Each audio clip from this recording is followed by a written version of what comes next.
Hey guys, it's Godbars here, the self-proclaimed hip-hop historian, and this is the 409th episode of my series, where I grab a vinyl from my collection, talk about why I love it, what influence it has, and what its place is in the grand scheme of hip-hop.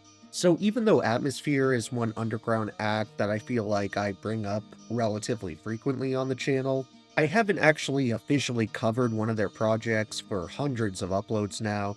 In fact, I last discussed them in my very first set of personal favorites and classics from the 2000s, in which I brought up their magnum opus in my eyes, 2002's God Loves Ugly, which I'll link the review for down below in the description, because that's a deeply personal and revealing piece of alternative hip-hop that was way ahead of its time, especially when it comes to what Slug was choosing to share and talk about.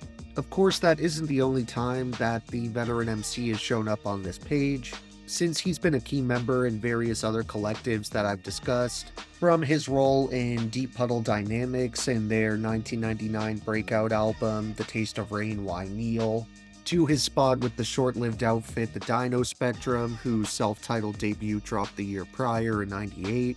And not only did producer extraordinaire Ant contribute to both of those projects, but he also handled all of the instrumentals on another underground gem I recently covered, that being Brother Ali's 2003 album Shadows on the Sun. There's actually a number of quality Atmosphere projects that I want to get to covering at some point on the channel, like the series of Lucy Ford EPs that were compiled into one album in the year 2000, 2008's When Life Gives You Lemons, You Paint That Shit Gold, or 2016's Fishing Blues. And while their 1997 debut Overcast would probably take the second place spot when it comes to my favorite albums in their discography, obviously that album doesn't really qualify for this set since it came out in the 90s, so instead I went with a project that I enjoy almost as much, that being 2002's Seven's Travels.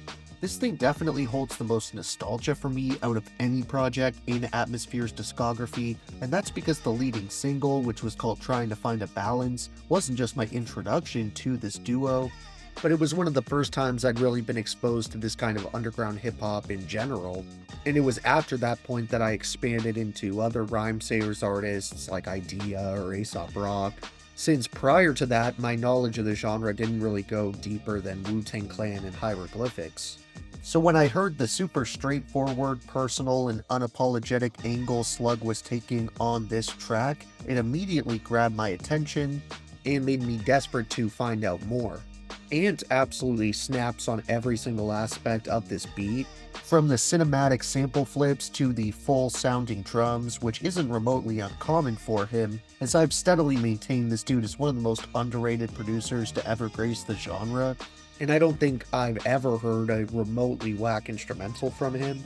However, while that timeless beat definitely lays down the foundation for this track, it's the descriptive, imagery-filled bars that really bring the song to life, and manage to be incredibly poetic while still avoiding any type of sugarcoating. And Slug kicks off this unforgettable opening verse in a very creative way, where he starts off just talking for a while as the beat slowly builds, and then when it eventually drops, he seamlessly transitions right into his bars. I'm gonna share both sections since they're pretty much part of one big verse. And he kicks off the spoken word part with, "They love the taste of blood." Now I don't know what that means, but I know that I mean it.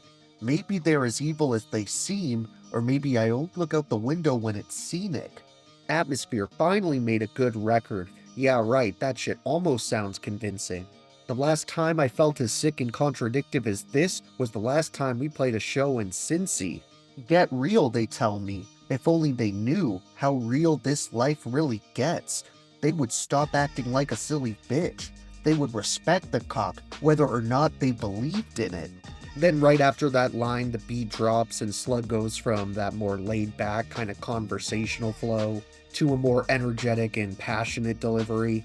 Rapping doesn't take much, and that's messed up, because these people do a lot of simple shit to impress us. While everyone was trying to outdo the last man, I was just a ghost trying to catch some as Pac-Man. Hello, ma'am, would you be interested in some sexual positions and emotional investments? See, I'm not insane. In fact, I'm kinda rational. When I be asking, yo, where did all the passion go? East Coast, West Coast, down South, Midwest. Nowadays, everybody knows how to get fresh. Somebody give me a big yes. God bless America, but she stole the beef from Bless and kept it. Now I'm too fucked up to dance, so I'ma sit with my hand down the front of my pants. You can't achieve your goals if you don't take that chance. So go pry open that trunk and get those ants. Seven's Travels is full of conceptual, detail-filled stories and colorful production, and while the second half of that equation is completely thanks to And, who pretty much always works alone from what I can tell, we do get one guest appearance who helps out on the lyrical side of things, that being from Atmosphere's longtime friend and label mate, Brother Ali, unless you include the 10th anniversary edition of this LP, which tags on an extra feature from Sage Francis. When it comes to the tracks that didn't quite make my top 3 but definitely still deserve an honorable mention, I want to recommend songs like History, Reflections, Suicide Girls, Cats Van Bags, Lifter Puller, Los Angeles, Shoes, National Disgrace, Liquor Lyle's Cool July, In My Continental, and Always Coming Back Home to You. Then for my overall 3 favorites, I really have no choice but to go with Trying to Find a Balance, Bird Sings Why the Caged Eye Know, and Got a Lot of Walls. Thank you for watching my 409th video. Next time we actually have a rapper-producer duo that's new to the page, so look out for that one, and if you enjoyed, be sure to like, subscribe, and let me know what tracks you return to the most off this revealing listen. Don't forget to have a great day, and I'll see you next time, okay? Alright.